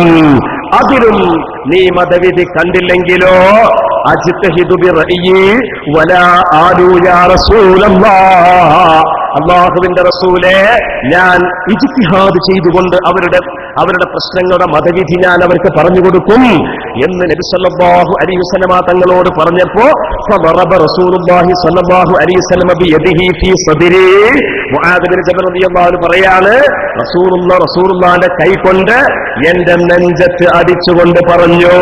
എന്താ പറഞ്ഞത്? അടിവരട്ടുകൊണ്ട് മനസ്സിലാക്കണം. പൊരുത്തം തേടൽ ശിർക്ക എന്ന് പറയുന്ന സകല മുജാഹിദുകളുടെ മുമ്പിലും ഞങ്ങൾ ഇത് സമർപ്പിക്കുകയാണ്, ഞങ്ങൾ ഇത് ചോദിക്കുകയാണ്. ഈ ചോദ്യത്തിന് മറുപടി കിട്ടൂല. ഈ ചോദ്യവുമായിട്ട് നമ്മൾ സമീപിച്ചാൽ പിന്നെ അവർക്ക് ഒരു മറുപടിയും നമ്മുടെ മുമ്പിൽ പറയാൻ സാധ്യമല്ല. നബി സല്ലല്ലാഹു അലൈഹി വസല്ലം തങ്ങൾ പറയുകയാണ്, അൽഹംദുലില്ലാഹില്ലദീ വഫഖ റസൂലില്ലാഹി സല്ലല്ലാഹു അലൈഹി വസല്ലം ബിമാ യുർദി റസൂലല്ലാഹ്. അല്ലാഹുവിനാകുന്ന സകല സ്തുതിയും എങ്ങനത്തെ അല്ലാഹുവാണ്? വഫഖ റസൂലില്ലാഹ്, അല്ലാഹുവിന്റെ റസൂലിന്റെ ദൂതനായ മുആദ് എന്നവർക്ക് അവൻ തൗഫീഖ് കൊടുത്തിരിക്കുന്നു. എന്തിന് തൗഫീഖ് കൊടുത്തു? അടിവരട്ട് മനസ്സിലാക്കണം. ബിമാ യുർദി റസൂലല്ലാഹ്, അല്ലാഹുവിന്റെ പൊരുത്തം സമ്പാദിക്കുന്ന ഒരു വലിയ ദൗത്യത്തിലേക്ക് തൗഫീഖ് കൊടുത്ത അല്ലാഹുവിനെ ഞാനിതാ സ്തുതിക്കുന്നു. കണ്ടോ, റസൂലുള്ളാഹിന്റെ പൊരുത്തം സമ്പാദിക്കാൻ മുആദ് ബിൻ ജബലിന് തൗഫീഖ് കൊടുത്ത റബ്ബിനെ ഞാൻ സ്തുതിക്കുന്നു. ഇത് റസൂലുള്ളാഹി പറയുന്നത്. ഞങ്ങളെ ചോദ്യം, സുന്നത്ത് ജമാഅത്തിന്റെ ചോദ്യം, സമസ്ത കേരള ജംഇയ്യത്തുൽ ഉലമായുടെ ആദർശബോധമുള്ള, ആദർശ വിദ്യാഭ്യാസമുള്ള പ്രവർത്തകന്മാരുടെ ചോദ്യം, നബി ഈ പറഞ്ഞത് ശിർക്കാണോ? മറുപടി ഉണ്ടാവില്ല. അപ്പൊ നബിയുടെ പൊരുത്തം ആഗ്രഹിക്കുന്നത് കൊണ്ട് നബിദിനാഘോഷം ശിർക്കാണ് എന്നാണ് ഇവർ പറയുന്നത്. എങ്കിൽ ഈ 3 ചോദ്യങ്ങൾ, ഇങ്ങോട്ടുള്ള ചോദ്യത്തിന് മറുപടി പറയാനല്ല നമ്മൾ നിൽക്കേണ്ടത്. നമ്മളിപ്പോ എന്തായാലും മറുപടി പറയാ? പല ആളുകൾ ഇങ്ങനെ ചോദിക്കാറുണ്ട്, ഇങ്ങനെ ഒരു ചോദ്യം കുട്ടികൾ ചോദിച്ചിട്ടുണ്ട്, വാട്സപ്പിൽ ഇങ്ങനെ ഒരു ചോദ്യം വന്നിട്ടുണ്ട്, ഫേസ്ബുക്ക് പേജിൽ ഇങ്ങനെ ഒരു ചോദ്യം വന്നിട്ടുണ്ട്, അതിനൊന്ന് ഇടപെട്ടിട്ട് മറുപടി പറഞ്ഞു തരാൻ പറ്റുമോ, അതല്ലെങ്കിൽ അതിനെന്താ നിങ്ങൾ മറുപടി കൊടുക്കേണ്ടത് എന്നൊക്കെ നമ്മുടെ പല സുഹൃത്തുക്കളും ചോദിക്കാറുണ്ട്. അവരൊക്കെ ഏത് ചോദ്യം വരികയാണെങ്കിലും ആ ചോദ്യത്തിന് തിരിച്ചു ഒരു 1-2 ചോദ്യം അങ്ങോട്ട് ചോദിച്ചാൽ മതി. ഇപ്പൊ നമ്മളെ മലപ്പുറം ജില്ലയിലെ കൊണ്ടോട്ടിയില് ഒരു പരിപാടി ഇങ്ങനെ നടന്നുകൊണ്ടിരിക്കുന്നതിനിടയിൽ ഒരു സുഹൃത്ത് വന്നുകാണ്ട് തത്സമയം ചോദിക്കുകയാണ്. എന്താ ചോദ്യം അറിയോ? നിസ്കാരത്തിന് ശേഷം 5 വക്ത് നിസ്കാരത്തിന് ശേഷം നബി സല്ലല്ലാഹു അലൈഹി വസല്ലം തങ്ങൾ ഒരുപാട് 63 വയസ്സ് വരെ ധാരാളം നിസ്കാരം നിസ്കരിച്ചിട്ടുണ്ടല്ലോ, അതിന്റെ കണക്കൊക്കെ അയാൾ ഇങ്ങനെ കണക്ക് കൂട്ടിയിട്ട് കാൽക്കുലേറ്റ് ചെയ്തിട്ട് വന്നിട്ട് ചോദിക്കുകയാണ്, ഇത്ര അധികം നിസ്കാരം നിസ്കരിച്ച നബി ഏതെങ്കിലും ഒരു നിസ്കാരത്തിന് ശേഷം കൈകളിങ്ങനെ ഉയർത്തിയിട്ട് വലതുഭാഗത്തേക്ക് തിരിഞ്ഞിരുന്നിട്ട് ഉറക്കെ ദുആ ചെയ്യുകയും അപ്പൊ സഹാബിമാർ ആമീൻ എന്ന് പറയുകയും ചെയ്തതായിട്ട് കാണിച്ചു തരാൻ പറ്റുമോ എന്നാണ് ചോദ്യം. അങ്ങനെ ചോദിച്ചു. അവന്റെ ചോദ്യം കേട്ടാൽ തോന്നുന്നു അത് അതേമാതിരി ഇങ്ങനെ ഉരുളായിട്ട് നമ്മൾ പറഞ്ഞു കൊടുക്കണം എന്നാ. ഞാൻ തിരിച്ചു ചോദ്യം ചോദിച്ചു, അല്ല ഈ നിസ്കാരത്തിന് ശേഷം ദ്വാർക്കുമ്പോൾ കിബിലക്ക് മുന്നിട്ടിട്ടാണോ ഇരിക്കേണ്ടത് അതോ കിബിലക്ക് പിന്നിട്ടുകൊണ്ടാണോ ഇരിക്കേണ്ടത് എന്ന് ചോദിച്ചു. അപ്പൊ അവൻ പറഞ്ഞു, ഈസി ആയിട്ട് പറഞ്ഞു, അത് ഉറപ്പന്നല്ലേ കിബിലക്ക് മുന്നിട്ടിട്ട് തന്നെയാണ് ഇരിക്കേണ്ടത് എന്നുള്ളത്. നിസ്കാരത്തിന് ശേഷം ദ്വാർക്കുമ്പോൾ കൈകളിങ്ങനെ ഉയർത്തിയിട്ട് ദ്വാ അവസാനിക്കുമ്പോൾ മുഖം ഇങ്ങനെ തടവണോ? അതൊക്കെ ചെയ്യണം. ഓക്കെ, അതൊക്കെ ശരിയാണ്, കൂട്ടുപ്രാർത്ഥനയിലെ പ്രശ്നമുള്ളൂ എന്ന് പറഞ്ഞു. അപ്പൊ ഞാൻ ചോദിച്ചു, എന്നാൽ 63 വയസ്സുവരെ ജീവിച്ച നബി സല്ലല്ലാഹു അലൈഹി വസല്ലം നിങ്ങൾ ആ കാൽക്കുലേറ്റ് ചെയ്ത് പറഞ്ഞ അത്രയും എണ്ണം പറഞ്ഞു നിസ്കരിച്ചല്ലോ, ആ നിസ്കാരത്തിൽ ഏതെങ്കിലും ഒരു നിസ്കാരത്തിൽ നബി ദ്വാർന്നത് കിബിലക്ക് മുന്നിട്ടിട്ടാണ് ഒരു ഹദീസോട് തെളിയിക്കാൻ പറ്റുമെന്ന് ചോദിച്ചു. നീ കണ്ടിട്ടുണ്ടോ എന്ന് ചോദിച്ചു. ഇല്ല, ഞാൻ കണ്ടിട്ടില്ല. പിന്നെ എങ്ങനെ നീ അമൽ ചെയ്യുന്നത്? പിന്നെ ആ ചോദ്യവുമായി വന്നവൻ പിന്നെ എവിടുക്കാ പോയതെന്ന് കണ്ടില്ല. ആ രൂപത്തിൽ തിരികെയുള്ള ചോദ്യങ്ങളെ കൊണ്ട് എന്റെ പ്രിയപ്പെട്ട സഹോദരന്മാരെ ഒരുപാട് ഇങ്ങോട്ടുള്ള ചോദ്യങ്ങൾക്ക് തിരികെ ചോദ്യം ചോദിക്കണം. അത് അവരുടെ ആശയ പാപ്പരത്വത്തെ തുറന്നു കാണിക്കാനുള്ള ഒരു എളുപ്പ വഴിയാണ്. ഇനി മറ്റൊരു കാര്യം, റബീഉൽ അവ്വൽ ഈ സീസണിൽ ഈ വർഷവും കഴിഞ്ഞ വർഷവും 3-4 വർഷം തുടർച്ചയായി ഒരു നോട്ടീസ് നമ്മുടെ കേരളത്തിലുടനീളം മുജാഹിദുകൾ ഇറക്കിയിട്ടുണ്ട്. സമാനമായ നോട്ടീസുകൾ. ആ നോട്ടീസുകളൊക്കെ നമ്മുടെ കയ്യിലിരുത്തുണ്ട്. ആ നോട്ടീസുകളൊക്കെ നമ്മൾ ശേഖരിച്ചിട്ടുണ്ട്. ആ നോട്ടീസിലൊക്കെ ഇവർ പറയുന്ന വലിയൊരു വാദമുണ്ട്. കേട്ടാ തോന്നുമ്പോൾ വലിയ ആന പണ്ഡിതന്മാരാണെന്ന്. അവർ പണ്ഡിതരുമല്ല, ആന പണ്ഡിതരുമല്ല. അവരുടെ ചോദ്യം എന്താണ്? നബി സല്ലല്ലാഹു അലൈഹി വസല്ലം തങ്ങൾ ജനിച്ചത് റബീഉൽ അവ്വൽ 12-നാണോ? അതിൽ അഭിപ്രായ വ്യത്യാസമുണ്ട്. എന്നാൽ നബി സല്ലല്ലാഹു അലൈഹി വസല്ലം തങ്ങൾ വഫാത്തായത് റബീഉൽ അവ്വൽ 12-നാണ് എന്നതിൽ അഭിപ്രായ വ്യത്യാസം ഇല്ല. അതുകൊണ്ട് 12-ന്റെ അന്ന് സന്തോഷിക്കുകയല്ല നമ്മൾ വേണ്ടത്, അന്ന് നമ്മൾ ദുഃഖിക്കുകയാണ് വേണ്ടത്. ഈ ആലപ്പുഴക്കടുത്തുള്ള തൃക്കുന്നിപ്പുഴ എന്ന് പറഞ്ഞ സ്ഥലത്ത് ആ മസ്ജിദ് തൗഹീദ് എന്ന് പറയുന്ന മുജാഹിദിന്റെ പള്ളിയിൽ നിന്നിറക്കിയ നോട്ടീസിൽ വരെ ഇത് പറഞ്ഞിട്ടുണ്ട്. ആലപ്പുഴത്തെ പ്രവർത്തകർക്ക് അതറിയാം. ആലപ്പുഴയുള്ള SKSFന്റെ പ്രവർത്തകർക്ക് അതറിയാം. അവർ ആ നോട്ടീസിനെ കുറിച്ച് വിശദമായി പഠനം നടത്തിയിട്ടുണ്ട്. എന്താണ് ആ ചോദ്യം? റബീഉൽ അവ്വൽ 12-നാണ് റസൂലുള്ളാഹി വഫാത്തായത് എന്നതിൽ തർക്കമില്ല. യഥാർത്ഥത്തിൽ എന്താണ് സംഭവം? തർക്കമില്ലേ? നബി തങ്ങൾ വഫാത്തായത് റബീഉൽ അവ്വൽ 1-നാണെന്ന് അഭിപ്രായമുണ്ട്, റബീഉൽ അവ്വൽ 2-നാണെന്ന് അഭിപ്രായമുണ്ട്, റബീഉൽ അവ്വൽ 10-നാണെന്ന് അഭിപ്രായമുണ്ട്, റബീഉൽ അവ്വൽ 12-നാണെന്ന് അഭിപ്രായമുണ്ട്, റബീഉൽ അവ്വൽ 13-നാണെന്ന് അഭിപ്രായമുണ്ട്, റബീഉൽ അവ്വൽ 14-നാണെന്ന് അഭിപ്രായമുണ്ട്.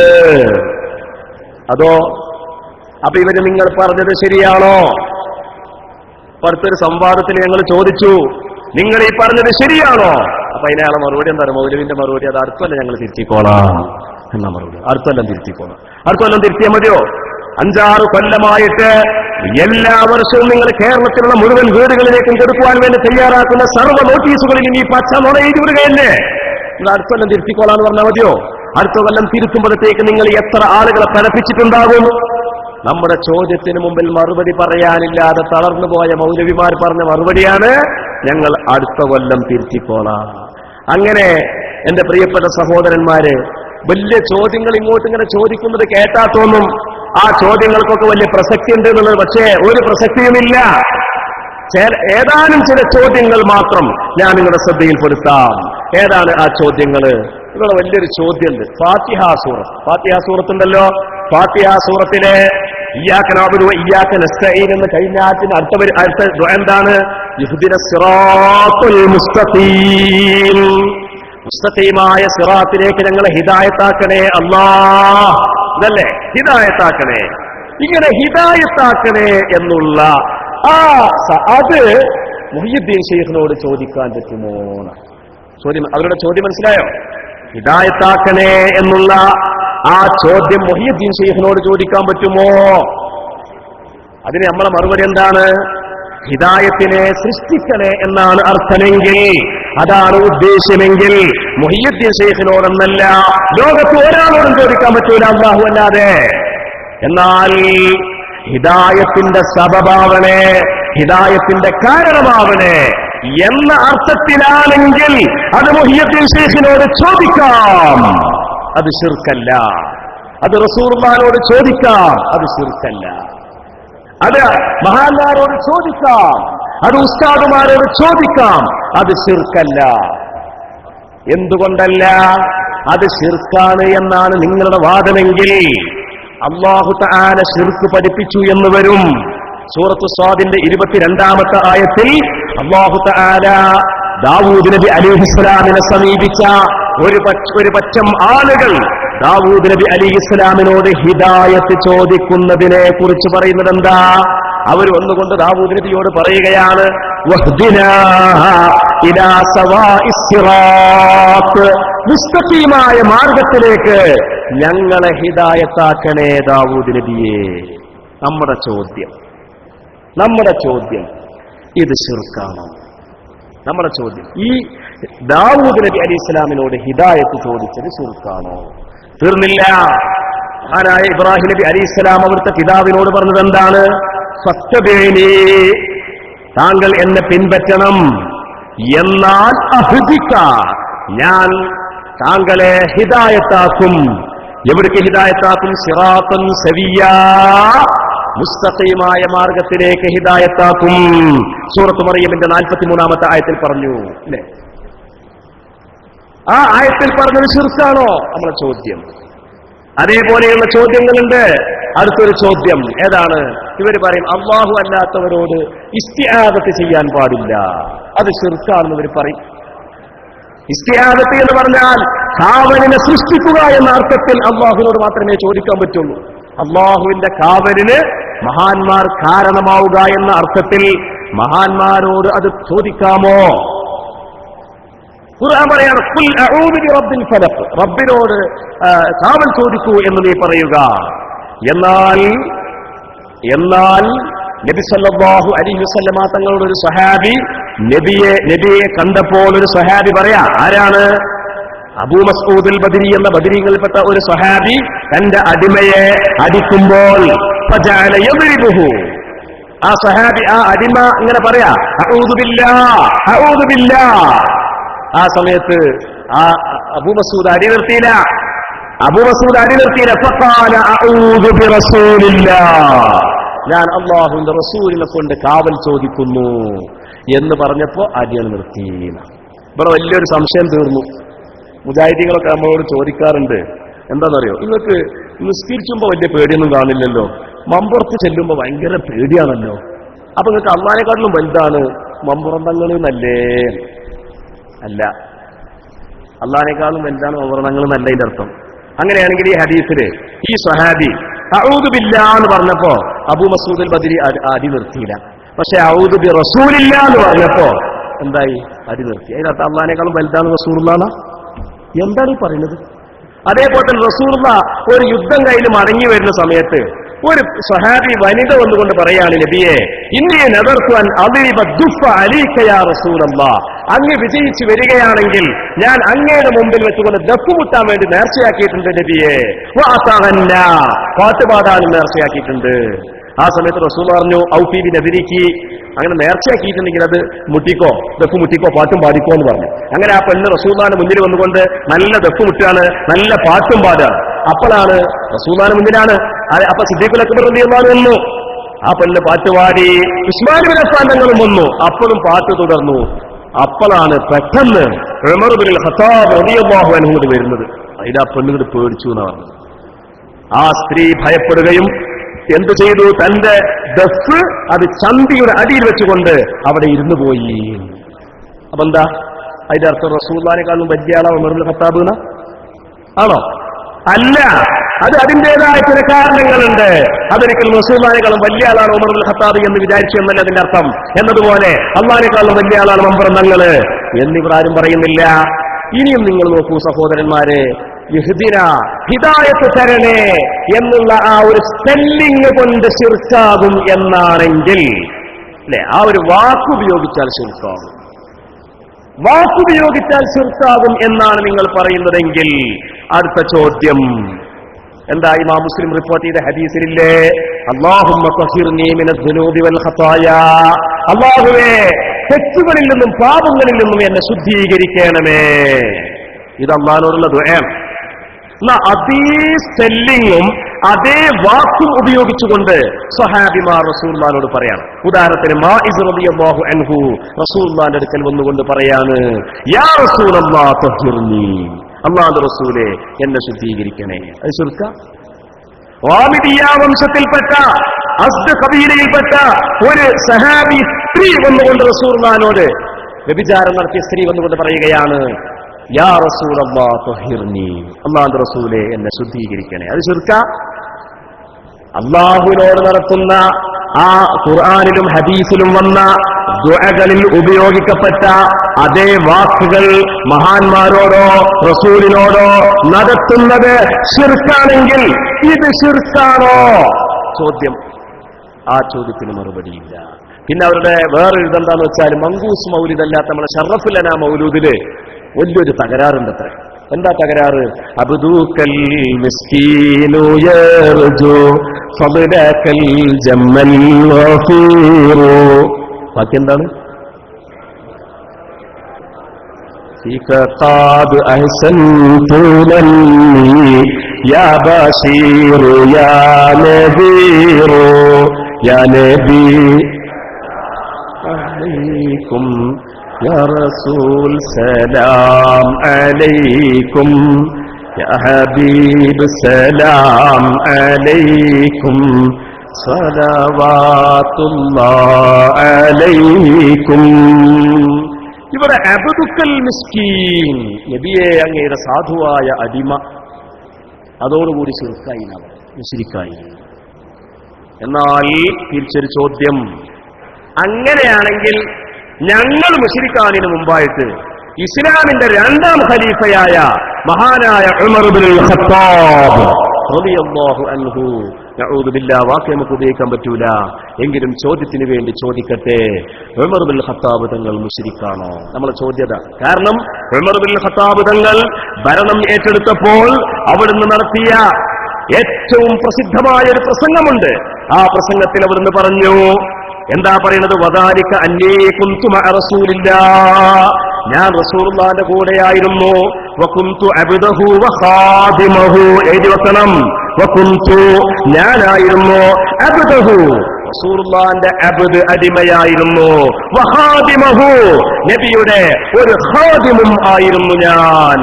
വകാന കമാ ഖാലല്ലാഹ്, അല്ലാഹുവിന്റെ റസൂൽ അല്ലാഹു പറഞ്ഞതുപോലെയായിരുന്നു. ബിൽ മുഅ്മിനീന റഊഫർ റഹീമ, മുഅ്മിനീങ്ങളെ കൊണ്ട് കൃപയും കാരുണ്യവുമുള്ള ആളായിരുന്നു.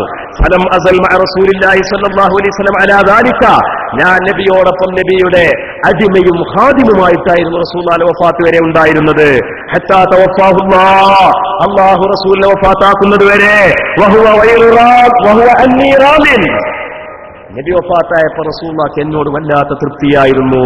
വൽഹംദുലില്ലാഹി അലാ ദാലിക കസീറ വഅന ബിഹി അസ്അദു. നല്ല അടിവരട്ട് മനസ്സിലാക്കണം. ഉമർ ഇബ്നുൽ ഖത്താബ് തങ്ങൾ പറയാ, ജാമിഉൽ അഹാദീസ് എന്ന സുയൂത്തി ഇമാമിന്റെ ഗ്രന്ഥത്തിൽ ഇത് ഉദ്ധരിച്ചതായിട്ട് കാണാൻ കഴിയും. മറ്റൊരുപാട് കിതാബുകളിലുണ്ട്. ഉദാഹരണത്തിന് വേണ്ടി ഞാൻ ഒരു കിതാബിന്റെ പേര് പറഞ്ഞത് മാത്രം. എന്താണ്? വഅന ബിഹി അസ്അദു, ഞാൻ റസൂലുള്ളാഹിയെ കൊണ്ടാണ് വിജയിക്കുന്നത്. ആരാ പറയണത്? ഉമർ ഇബ്നുൽ ഖത്താബ് തങ്ങൾ പറയാണ്. ഞാൻ ചോദിക്കട്ടെ, ഞാരിയത്ത് സ്വലാത്ത് ശിർക്കാണോ? ശിർക്കന്നെ. അപ്പൊ മുജാഹിദുകൾ ആകെ ആശയക്കുഴപ്പത്തിലാണ്. ശിർക്കാണോ എന്ന് ചോദിച്ചാൽ ആണെന്ന് പറയാൻ വയ്യ, എന്നാ ശിർക്കല്ലേന്ന് ചോദിച്ചാൽ അല്ല എന്ന് പറയാൻ വയ്യ. പിന്നെന്താണ് ഇപ്പൊ അവർ പറയുന്നത്? നാരിയത്ത് സ്വലാത്ത് ശിർക്ക് ആണല്ല എന്നാ പറയുന്നത്. ഏതുപോലെ ഒരാളോട് ചോറ് വേണോന്ന് ചോദിച്ചു, അപ്പൊ അയാൾക്ക് ചോറ് വേണമെന്നും പറയാൻ വയ്യ, എന്നാ ചോറ് വേണ്ടെന്നും പറയാൻ വയ്യ. അപ്പൊ അയാൾ എന്ത് പറഞ്ഞു? എനിക്ക് ചോറ് വേണണ്ട എന്ന് പറഞ്ഞു. എന്നതുപോലെ നാരിയത്ത് സ്വലാത്ത് ശിർക്കാണോ? അല്ല, ആണെന്ന് പറയുന്നില്ല, അല്ല എന്ന് പറയുന്ന ആണല്ല എന്ന് പറയുന്ന ആളുകളോട് നിങ്ങൾ ഇതിന് പറഞ്ഞ കാരണം എന്താണ്? നബി മുഖാന്തിരം പ്രശ്നങ്ങൾക്ക് പരിഹാരമുണ്ടാകും, നബി മുഖാന്തിരം മഴ വർഷിക്കും, നബി മുഖാന്തിരം വിജയം കൈവരിക്കും. അങ്ങനെയുള്ള നബിയുടെ മേൽ സലാത്തും സലാമും വർഷിപ്പിക്കണമേ എന്നല്ലേ നാരിയത്ത് സ്വലാത്തിലുള്ളത്. അത് അല്ലാഹുവിന്റെ വിശേഷണമാണ്, അത് റസൂലുള്ളാഹി കൊടുക്കുകയാണ് ഇപ്പൊ സുന്നികൾ ചെയ്യുന്നത് എന്നാണ് അവരുടെ വാദം. എന്നാൽ അവരോട് നമുക്ക് ചോദിക്കാനുള്ളത്, അത് അല്ലാഹുവിന്റെ വിശേഷണമല്ല. നബി മുഖാന്തിരം കുരുക്കഴിയുക എന്നുള്ളത് അള്ളാഹിന്റെ വിശേഷണം അല്ല. അള്ളാഹുവിന്റെ വിശേഷണം എന്ന് പറഞ്ഞാൽ ഈ പ്രശ്നങ്ങൾ തീർത്തു കൊടുക്കലാണ്. അതിന് കാരണമായി നബി സല്ലല്ലാഹു അലൈഹി വസല്ലം തങ്ങൾ അതിന് കാരണമാവുക എന്നുള്ളത് ഒരിക്കലും അള്ളാഹിന്റെ വിശേഷണമല്ല. ഇവിടെ നമ്മുടെ ചോദ്യം എന്താണ്? ഉമർ ഇബ്നുൽ ഖത്താബ് തങ്ങൾ പറഞ്ഞ ഈ വാക്ക് അടിവരട്ട് മനസ്സിലാക്കണം. വഅന ബിഹി അസ്അദു, ഞാൻ നബി മുഖാന്തിരം നബി കാരണത്താൽ ഞാൻ വിജയിക്കും, ദുനിയാവിലും ആഖിറത്തിലും വിജയിക്കും. ഇത് ശിർക്കാണോ? ഉമറുൽ ഖത്താബ് തങ്ങളെ പറഞ്ഞത് ശിർക്കാണോ എന്നാണ് നമ്മുടെ ചോദ്യം. ഇനിയും നിങ്ങൾ നോക്കൂ സഹോദരന്മാരെ, നമ്മുടെ നാട്ടിലൊക്കെ റബീഉൽ ആഖിർ മാസം വന്നു കഴിഞ്ഞാൽ പിന്നെ മഹാനായ മുഹിയുദ്ദീൻ ശൈഖ് റളിയല്ലാഹു അൻഹുവിന്റെ ഫതുഹുർ റബ്ബാനി ഇങ്ങോട്ട് പൊന്തിച്ചു വരും. ഫതുഹുർ റബ്ബാനിയില് ഇമാം മുഹിയുദ്ദീൻ ശൈഖ് റളിയല്ലാഹുവിന്റെ ഒരു പ്രസിദ്ധമായ കിതാബാണ് ഫതുഹുർ റബ്ബാനി, അൽ ഫതുഹുർ റബ്ബാനി വൽ ഫൈദുർ റഹ്മാനി എന്ന് പറയുന്ന ആ ഗ്രന്ഥം. ആ ഗ്രന്ഥത്തിലുള്ള ചില വാചകങ്ങൾ അടർത്തിയെടുത്തുകൊണ്ട് ഇവർ പറയും, മുഹിയുദ്ദീൻ ശൈഖ് റളിയല്ലാഹു അൻഹു സമസ്തക്കാർക്കെതിരാണ്, മുഹിയുദ്ദീൻ ശൈഖ് റളിയല്ലാഹു അൻഹു മുഹീദ്ദീന്മാർക്കെതിരാണ്, മുഹീദ്ദീൻ ശൈഖ് റളിയല്ലാഹു അൻഹു ഫതുഹുർ റബ്ബാനിയും അതുപോലുള്ള കിതാബുകളും സമസ്തക്കെതിരാണ് എന്നിവർ പറയും. എന്നാൽ അവരോട് നമ്മൾക്ക് ചോദിക്കാനുള്ളത്, മഹാനായ മുഹീദ്ദീൻ ശൈഖ് റളിയല്ലാഹു അൻഹുവിന്റെ ഒരു വാക്കാണ്. എന്താണ് ആ വാക്ക്? മുഹീദ്ദീൻ ശൈഖ് റളിയല്ലാഹു തആല അൻഹു അവിടുത്തെ ഫതുഹുർ റബ്ബാനിയുടെ 176-ാമത്തെ പേജിൽ പറഞ്ഞില്ലേ? എന്താ പറഞ്ഞത്? യാ ഗുലാം. ശരിക്കും മനസ്സിലാക്കണം, നിങ്ങൾ മനസ്സിലാക്കണം, ഇത് അടിവരട്ട് മനസ്സിലാക്കണം. നമ്മളൊക്കെ ഓരോ കവലകളിലും വന്നിട്ട്, ഓരോ കവലയിലും വന്നിട്ട്, ഓരോ മഹലിലും വന്നിട്ട് ഇവർ ചോദിക്കുന്ന ചോദ്യം എന്താണ്? മുഹീദ്ദീൻ ശൈഖ് റളിയല്ലാഹു അൻഹു അവിടുത്തെ ഫതുഹുർ റബ്ബാനിയിൽ പറഞ്ഞതും നിങ്ങളുടെ മുഹീദ്ദീന്മാരെയും തമ്മിൽ എതിരാണ്, നിങ്ങളുടെ വാദം എതിരാണെന്നല്ലേ? എങ്കിൽ മുഹീദ്ദീൻ ശൈഖ് പറഞ്ഞിട്ടുണ്ട്, എന്റെ മുരീദാരും നരകത്തിൽ കടക്കില്ല. അങ്ങനെയൊന്നും മുഹീദ്ദീൻ ശൈഖിന് പറയാൻ കഴിയൂലാണ് അപ്പൊ അവർ പറയുന്നത്. എന്നാൽ മുഹീദ്ദീൻ ശൈഖ് പറഞ്ഞിട്ടുണ്ട്. എവിടെ പറഞ്ഞത്? ഫതുഹുർ റബ്ബാനിയിൽ പറഞ്ഞിട്ടുണ്ട്. എത്രാമത്തെ പേജിലാണ്? 176-ാമത്തെ പേജിലാണ്. എന്താ പറഞ്ഞത്? യാ ഗുലാം, മകനെ, ഇദാ മിത്ത. മകനെ എന്ന് പറഞ്ഞാൽ മുരീദിനെ വിളിക്കുക. മുഹീദ്ദീൻ ശൈഖ് റളിയല്ലാഹു പൂർണ്ണ നിർദ്ദേശങ്ങൾ പൂർണ്ണമായി പാലിച്ച മുരീദിനെ വിളിച്ചുകൊണ്ട് പറയാണ്, യാ ഗുലാം. എല്ലാവരും മനസ്സിലാക്കണം, മുഹീദ്ദീൻ ശൈഖ് റളിയല്ലാഹു അൻഹു എന്താണ് ഇവിടെ പഠിപ്പിച്ചത് എന്ന്. സമസ്തയുടെ ആശയത്തെ ചിലപ്പോൾ സംശയദൃഷ്ടിയോടുകൂടി ആരെങ്കിലും നിരീക്ഷിക്കുന്നുണ്ടെങ്കിൽ അവർ വരെ മനസ്സിലാക്കണം. എന്താണ് മുഹീദ്ദീൻ ശൈഖ് റളിയല്ലാഹു അൻഹു പറഞ്ഞത്? യാ ഗുലാം, ഓ മകനെ, ഇദാ മിത്ത, നീ മരിക്കുമ്പോൾ, തറാനി, നിനക്ക് എന്നെ കാണാൻ കഴിയും, വതഅരിഫുനി, നിനക്ക് എന്നെ അറിയാൻ കഴിയും, തറാനി, നീ എന്നെ കാണും, അൻ യമീനിക, നിന്റെ വലതുഭാഗത്തും, വശിമാലിക, നിന്റെ ഇടതുഭാഗത്തും, അഹ്മിലു, ഞാൻ നിന്റെ കാര്യം ഏറ്റെടുക്കും, വഅദ്ഫഉ അൻക, ഞാൻ നിന്നെ തൊട്ട് പ്രതിരോധം നടത്തും, നിന്നെ തൊട്ട് ഞാൻ തടുക്കും, വഅസ്അലു ഫീക, നിന്റെ കാര്യത്തിൽ ഞാൻ അല്ലാഹുവിനോട് ശുപാർശ ചെയ്യും. മരിക്കുന്ന സന്ദർഭത്തിൽ മുഹീദ്ദീൻ ശൈഖ് അവിടെ വരുന്നു. മുഹീദ്ദീൻ ശൈഖ് പറയാനേ ആരോട്? മുരീദിനോട്. അല്ലേ? അപ്പൊ നമ്മളെ മജ്‌ലിസുന്നൂറൊക്കെ ക്ലിയർ അല്ലേ? അല്ലേ? ഇബ്ലീസ് കൂസിനെ കാട്ടിടും നേരം ലഈനവനാട്ടുവാൻ ബദിരീങ്ങളാൽ തുണ റബ്ബന ലാ ഇലാഹ ഇല്ലല്ലാഹു ലാ ഇലാഹ ഇല്ലല്ലാഹ് ലാ ഇലാഹ ഇല്ലല്ലാഹു മുഹമ്മദുർ റസൂലുള്ളാഹ്. ഇങ്ങനെ പറയുമ്പോ ഇവര് പറയും ആഖിറത്തിന്റെ സംരക്ഷണം. ദുനിയാവിലൊക്കെ നമ്മളിപ്പോ പാരന്റ് ടീച്ചറൊക്കെ ആയിട്ട് നമ്മൾ ഒപ്പിടാനും ആപ്ലിക്കേഷൻ ഒപ്പിടാനൊക്കെ നമ്മൾ രക്ഷിതാവാകും. അതേസമയം ആഖിറത്തിൽ രക്ഷിതാവാൻ ഒരു നബിക്കും കഴിയൂല, ഒരു വലിയനും സാധ്യമല്ല. അങ്ങനെ വിശ്വസിക്കുന്നത് ശിർക്കാണ് പോലും. ശിർക്ക് അത് ശിർക്കാണ് പോലും. ശിർക്ക് എന്താണുള്ളത് നേരത്തെ നമ്മുടെ സഹപ്രവർത്തകൻ ഇസ്തിഖാമയുടെ ജനറൽ കൺവീനർ ഗഫൂർ അൻവരി ഉസ്താദ് വളരെ വ്യക്തമായി പറഞ്ഞില്ലേ എന്താണ് ശിർക്ക് എന്നുള്ളത്. ഇവർ പറയാ ഇത് ശിർക്കാണത്രേ. എന്നാൽ അങ്ങനെയാണെങ്കിൽ ഇവിടെ ഏറ്റവും വലിയ ശിർക്ക് പഠിപ്പിച്ചത് ആരാന്നറിയോ? ഏറ്റവും വലിയ ശിർക്ക് പഠിപ്പിച്ചത് അഷ്റഫുൽ വറ മുഹമ്മദുർ റസൂലുള്ളാഹി സ്വല്ലല്ലാഹു അലൈഹി വസല്ലം തങ്ങളാണെന്ന് വരും. എന്തുകൊണ്ടാണെന്നറിയോ? മുഅ്തത്ത് യുദ്ധം നടക്കുകയാണ്. മുഅ്തത്ത് യുദ്ധത്തിൽ നബി തങ്ങൾ നിയോഗിച്ച പ്രഗത്ഭരായ സഹാബിമാർ വഫാത്താവുകയാണ്. ജഅഫർ ഇബ്നു അബി ത്വാലിബ് ഷഹീദായി, അബ്ദുല്ലാഹി ഇബ്നു റവാഹ റളിയല്ലാഹു അൻഹു ഷഹീദായി, സയ്യിദ് ഇബ്നു ഹാരിസ റളിയല്ലാഹു അൻഹു ഷഹീദായി, ഖാലിദ് ഇബ്നുൽ വലീദ് റളിയല്ലാഹു അൻഹുവിന്റെ നേതൃത്വത്തിൽ ആ യുദ്ധത്തിൽ മുസ്ലിമീങ്ങൾ വിജയം വരിച്ചു.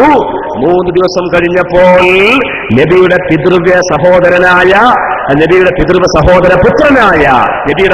പുത്രനായ ജഅഫർ ഇബ്നു അബീ ത്വാലിബ് റളിയല്ലാഹു അൻഹുവിന്റെ വിധവയായ ഭാര്യ വന്നുകൊണ്ട് പറയുകയാണ്, നബിയേ, എന്റെ മക്കൾ അനാഥരായല്ല നബിയേ, എന്റെ മക്കൾക്ക് ആര് ഇനി സംരക്ഷണം നൽകും നബിയേ? എന്തൊരു ചോദ്യമാണത്. ആ ചോദ്യത്തിന് അല്ലാഹുവിന്റെ റസൂൽ കൊടുക്കുന്നൊരു മറുപടിയുണ്ട്.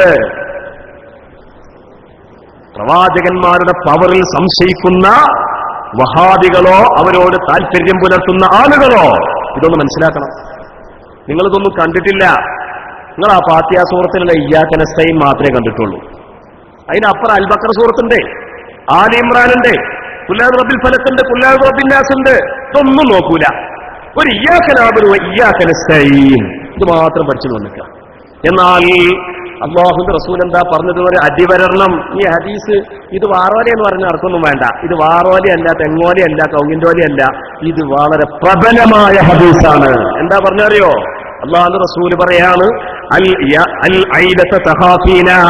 പെണ്ണേ, നീ നിന്റെ മക്കളുടെ ദാരിദ്ര്യമാണോ ഭയപ്പെടുന്നത്? ഭയപ്പെടേണ്ട. വഅന വലിയുഹും ഫിദ്ദുനിയാ വൽ ആഖിറ. ശഫീഉനാ മുഹമ്മദുർ റസൂലുള്ളാഹി എന്താ പറഞ്ഞത്? വഅന വലിയുഹും ഫിദ്ദുനിയാ വൽ ആഖിറ. ഞാൻ നിന്റെ മക്കളുടെ ദുനിയാവിലെ രക്ഷിതാവാണ്, ആഖിറത്തിലെയും രക്ഷിതാവാണ്. ശഫീഉനാ മുഹമ്മദുർ റസൂലുള്ളാഹി. എന്താ ആഖിറത്തിൽ രക്ഷിതാവാകാന്ന് പറഞ്ഞാൽ ശിർക്കാവോ?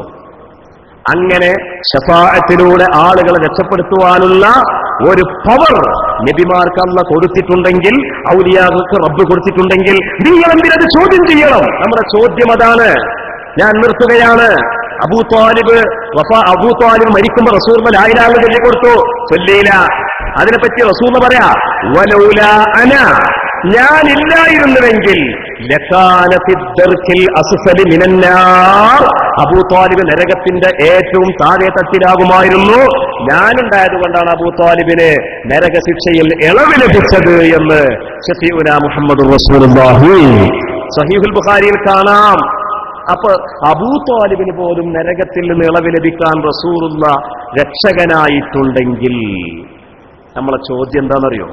പിന്നെ എങ്ങനെയാണ് മങ്കൂസ് മൗലിദ് ശിർക്കാകുക? മങ്കൂസ് മൗലിദിൽ എന്താ ഉള്ളത്? എന്താ മങ്കൂസ് മൗലിദിലുള്ളത്? യാ റബ്ബി സ്വല്ലി അലൻ നബി മുഹമ്മദി മുൻജിൽ ഖലായിഖി മിൻ ജഹന്നമ ഫീ റബി. പടപ്പുകളെ നരകത്തിൽ നിന്ന് രക്ഷപ്പെടുത്തുന്നവർ എന്ന് പറഞ്ഞാൽ അതെങ്ങനെ ശിർക്കാകും? ഇതൊക്കെ ശിർക്കാണ്. ഇത് ശിർക്കാണ് ആരൊക്കെ പറയുന്നത്? ഇത് ശിർക്കാന്ന് പറയുന്നത് മുജാഹിദുകൾ മുൻപന്തിയിലാണ്, ജമാഅത്തുകാർ ഒട്ടും പിറകിലല്ല, തബ്ലീഗുകാരോ അവരെക്കാൾ ഒരു 2 അടി മുന്നിലാണ്. തബ്ലീഗുകാർ ഇപ്പൊ 2014 ഇപ്പൊ ഈ 2016 ഇറക്കിയ പുസ്തകം ഞങ്ങളുടെ കയ്യിലുണ്ട്. അതിലൊക്കെ അവർ പറയുന്നത് മുഹിയുദ്ദീൻ ഷിയാക്കളുടേതാണ്, ശിർക്കിന്റേതാണ് പറയുന്നത്. ഞാനതോട് വായിക്കാൻ ഉദ്ദേശിക്കുന്നില്ല. തബ്ലീഗ് ജമാഅത്തിന്റെ 2014 അവരിറക്കിയ 600 ചില്ലാനും പേജുള്ള പുസ്തകം 2016 വരെ അവർ പ്രസിദ്ധീകരിച്ചവരുടെ മാസികയിൽ വരെ തബ്ലീഗ് ജമാഅത്തിന് എന്താ കുഴപ്പമെന്ന് ആലോചിക്കുന്ന എത്ര ആൾക്കാർ നമ്മളെ കൂട്ടത്തിൽ നമ്മളെ ഇടയിലുണ്ട്, മേലും താഴേക്കായിട്ട്. പക്ഷേ 2016 പോലും അവർ ഇറക്കിയതെന്താണ്? അതിൽ അവർ പറയുന്നത് ശിർക്കും അത് ശിയായിസവുമാണെന്നാണ്. അതിനൊക്കെ മറുപടി പറയുന്നത് തെബിലീഗിസം നവോത്ഥാനമല്ല എന്നുള്ള പുസ്തകം നന്ദി ദാറുസ്സലാം അറബി കോളേജ് പ്രസിദ്ധീകരിച്ചൊരു പുസ്തകം. അതിവിടെ നമ്മുടെ സ്റ്റാളിൽ വിൽപ്പന നടത്തുന്ന വിവരം അവർ നിങ്ങളെ അറിയിക്കാൻ വേണ്ടി പ്രത്യേകം ചുമതലപ്പെടുത്തിയിരുന്നു. പോകുന്ന ആളുകളൊക്കെ തെബിലീഗിസം നവോത്ഥാനമല്ല എന്ന പുസ്തകം അനിവാര്യമായി വാങ്ങുകയാണെങ്കിൽ, അത് വായിക്കുകയാണെങ്കിൽ തെബിലീഗുമായി ബന്ധപ്പെട്ട നിരവധി പഠനങ്ങൾ, നിരവധി ചോദ്യങ്ങൾ നമുക്ക് തെളിഞ്ഞു വരും. അല്ലാഹു തആല സത്യം മനസ്സിലാക്കാനും അസത്യവാദ്യങ്ങളെ അവരെ ചെറുത്തു തോൽപ്പിക്കാനും ആശയപരമായവരെ ചെറുത്തു തോൽപ്പിക്കാനും ചോദ്യങ്ങളെ കൊണ്ട് അവരെ നേരിടാനും അവരെ ഉത്തരം മുട്ടിക്കാനും അല്ലാഹു നമുക്ക് തൗഫീഖ് പ്രദാനം ചെയ്യുമാറാകട്ടെ എന്ന് മാത്രം ദുആ ചെയ്തുകൊണ്ട് വാക്കുകൾ നിർത്തുന്നു. വആഖിറു ദഅ്വാനാ അൽഹംദുലില്ലാഹി റബ്ബിൽ ആലമീൻ.